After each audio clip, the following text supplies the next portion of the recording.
voltamos, então, a tocar na questão da formação. Eu perguntaria ao Miguel, não existe um risco, quer dizer, falava que o Joel há pouco dizia, qualquer um pode ser, depende de uma formação. Então, existe uma sociedade, alguma coisa formal, oficial, e por que vocês reagiram à regulamentação? Ou seja, como fazer essa questão da formação? Acho que o Joel, mais do que isso, o Joel lembrou que essa é uma questão bastante antiga, né? Quer dizer, até hoje, enfim, a psicanálise e o exercício da própria psicanálise, ele se autorregulamentou, ele se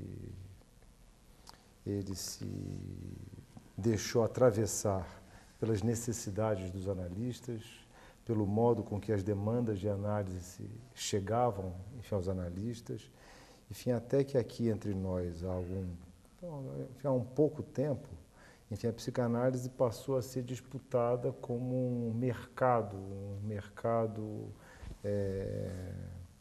promissor, né?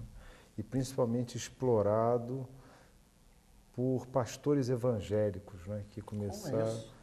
Pois é.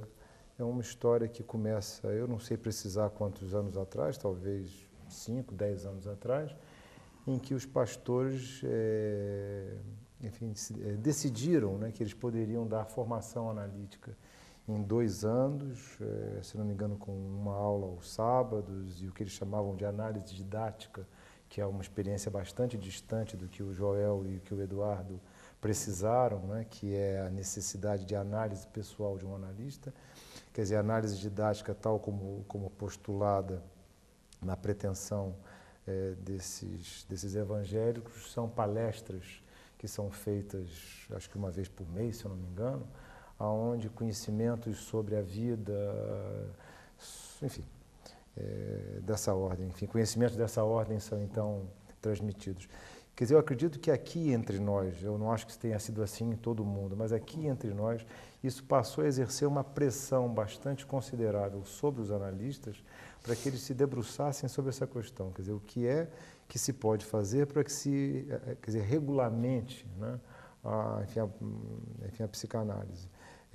Sob esse aspecto, inclusive, nós já saímos atrasados, né, porque essa bancada evangélica já tem, acho que se não me engano, Conselho Federal de Psicanálise, já tem uma série de ações jurídicas que estão sendo devidamente contestadas, mas que, digamos que subverteu, ou que pelo menos enfim, atrapalhou, desandou. Sim, mas deixa eu só entender um aspecto, Miguel. Isto representa depois um exercício de um processo terapêutico com alguém? Ou apenas falo como psicanálise de uma maneira diferente, no sentido de dar palestras, ou seja, vão pegar pacientes realmente? A ideia é essa. A ideia é de que, enfim, essas pessoas que vêm via esses movimentos evangélicos, uma vez tendo essa... Aliás, ele já tem, inclusive, a profissão de psicanalista clínico regulamentada, né? Quer dizer, 2 anos depois de essa formação feita, ele já tem, quer dizer, assim, garantida por lei a possibilidade de exercício dessa função que eles designaram como psicanalista clínico. E aí o risco, evidentemente, deve ser da introdução dos aspectos da fé própria na questão do tratamento. Evidentemente, quer dizer, tudo aquilo que está sendo dito, né, o que o Shebab levantou, o Joel, o Eduardo... a possibilidade da descoberta individual. Exatamente. Isso tudo cede lugar, né, a que você tem um processo que... eu li, inclusive, em algum lugar, numa dessas propagandas que uma vez me caiu nas mãos dessa sociedade, né, é uma sociedade, que uma das formas de, por exemplo, você discriminar, né, um surto psicótico de uma possessão é você invocar o nome de Cristo. Quer dizer, se você, diante de um sujeito em surto psicótico, se você invoca o nome de Cristo e ele reage, em função dessa reação, você pode então dizer que é uma possessão demoníaca ou... Bem, aí fica complicado aquela brincadeira que eu fiz com todo respeito às religiões, né, de pegar uma macumbeiro da esquina, e não estou querendo com isso julgar nada, é muito mais danosa no caso. Eu perguntaria ao Eduardo qual é a solução para isso, quer dizer, que tipo de reconhecimento, que tipo de sociedade, você diz que são grupos, era bom esclarecer, que fazem a formação. Como distinguir quem seria sério, quem seria bem preparado, de quem não seria, com esse caso que o Miguel levantou? Bom, isso que está em discussão não é só no Brasil, no mundo inteiro, pelo menos nos países que têm alguma tradição psicanalítica. Isso está em discussão. E divide muitos analistas. E a própria opinião pública fica desorientada a respeito disso. Ainda não começou essa desorientação, ela está mais no âmbito psicanalítico mesmo. Então, entre essas divisões entre os psicanalistas, no meu caso, eu diria, não tem solução. Você perguntou que solução tem, para mim não tem solução. Porque para o psicanalista não tem problema, não há o problema. Não é? O problema foi criado na medida em que este grupo, por exemplo, no Brasil, tentou que a regulamentação seja por intervenção do Estado. Não é? Por quê? Porque até agora os analistas ou se autorregulam na sua prática apenas em função da sua ética, e a ética de onde surge? Surge desse tripé que ele estava falando, Joel, agora há pouco, a análise pessoal, a supervisão, a teoria. Se o analista se ele passa por este processo, ele vai adquirir uma ética. Esta ética já é suficiente para que ele se torne analista. Então, foi assim que, quando Freud criou a primeira instituição internacional, era apenas para que este analista tenha um reconhecimento dos seus pares, apenas dos seus pares. E esta instituição era apenas destinada a isso. Ela seguiu um destino que, em parte, abraçou esta função e, em parte, não.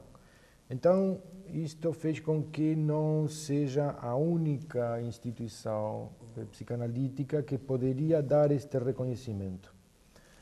De qualquer jeito, seja esta ou outras que surgiram depois, isto já algumas décadas atrás, sempre foram instituições não governamentais, privadas. Tá? O Estado nunca entrou nesta discussão de quais são as condições para que um psicanalista seja reconhecido como tal e pratique a psicanálise. Bem, aí me chama a atenção um aspecto. Quando você falou não tem solução, eu vou recorrer ao Shebab e dizer o seguinte, do ponto de vista do indivíduo, do paciente, como é que ele vai poder se proteger? Como é que ele vai saber? Porque ele dizia, Eduardo, entre os pares, um reconhecimento. Como saber se ele estará na mão de realmente uma pessoa séria, para falar do seu, para se descobrir, para que seja efetivo aquele auxílio que certamente necessita, senão não procuraria? Ele vai ter que empreender essa busca, ele vai ter que correr o risco e descobrir. Mas não pode ser perigoso, por exemplo? Se ele cair num sujeito que o Miguel falava há pouco, de depender, se ele tiver um surto ou está assumido pelo demônio. E aí? Eu não acredito em nenhuma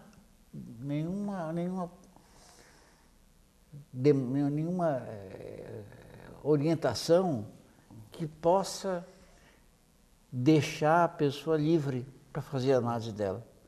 Porque senão a análise já começa teleguiada. O problema é se a pessoa vai saber disso. Eu entendo a sua posição, mas como se protege o paciente? Eu queria fazer uma parte. Vamos lá.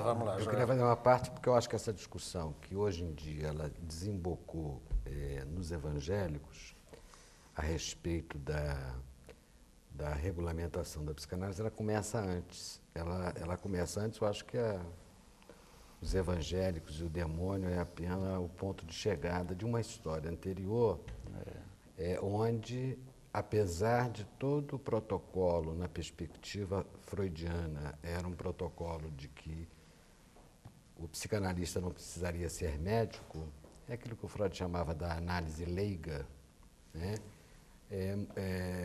Já nos anos 30, 40 do movimento psicanalítico, queria se reduzir a psicanálise aos médicos. E isso eu acho que fez parte da construção de uma grande burocracia institucional ligada à Associação Internacional de Psicanálise, que criou a exigência de que os médicos dos psicanalistas fossem médicos, né? Se deu na tradição americana, isso se deu na tradição latino-americana e brasileira, teve exceções que resistiram a isso, tradição francesa, tradição inglesa, houve resistências a isso, né? Mas, enfim, esse critério era um critério que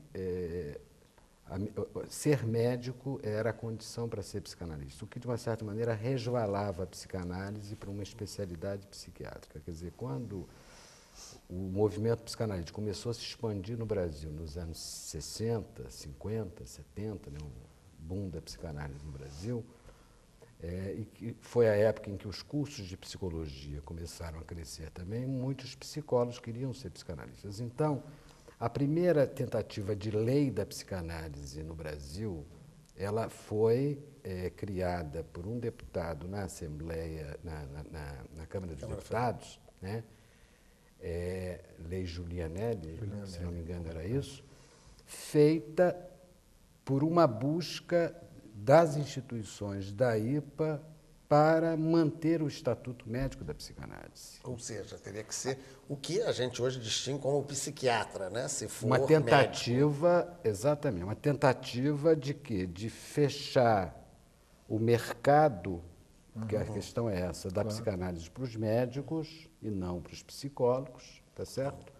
E que, em função da própria pressão social, isso foi recuado. Então, veja bem, esse primeiro movimento é um movimento de uma grande corporação de psicanálise em relação ao Estado, para o Estado dizer que a psicanálise é uma profissão exercida por médico. Isso já é uma transgressão do ponto de vista Da histórico, origem, onde você vai ao Estado. De forma que o que nós temos hoje é uma outra questão, quer dizer, alguns grupos evangélicos quiseram definir uma formação com diploma, de psicanalista ligado ao movimento evangélico, né? Quer dizer, e nesse sentido, os grupos que marcam a história do movimento psicanalítico se opuseram a isso, querendo manter a psicanálise regulada não pelo Estado, mas pelas instituições de psicanálise, achando que você tem aí uma cultura, uma memória, um sistema de transmissão, um sistema, inclusive, de um certo, entre aspas, controle das pessoas que fazem parte do grupo, né, no sentido de abalizar, a partir desse tripé que eu me referi inicialmente, quem pode, por direito e eticamente, ser reconhecido como psicanalista. Eu vou querer insistir um pouquinho mais com vocês na questão do ponto de vista do paciente, no caso de quem está verificando e acompanhando o nosso debate. Mas antes, um intervalo.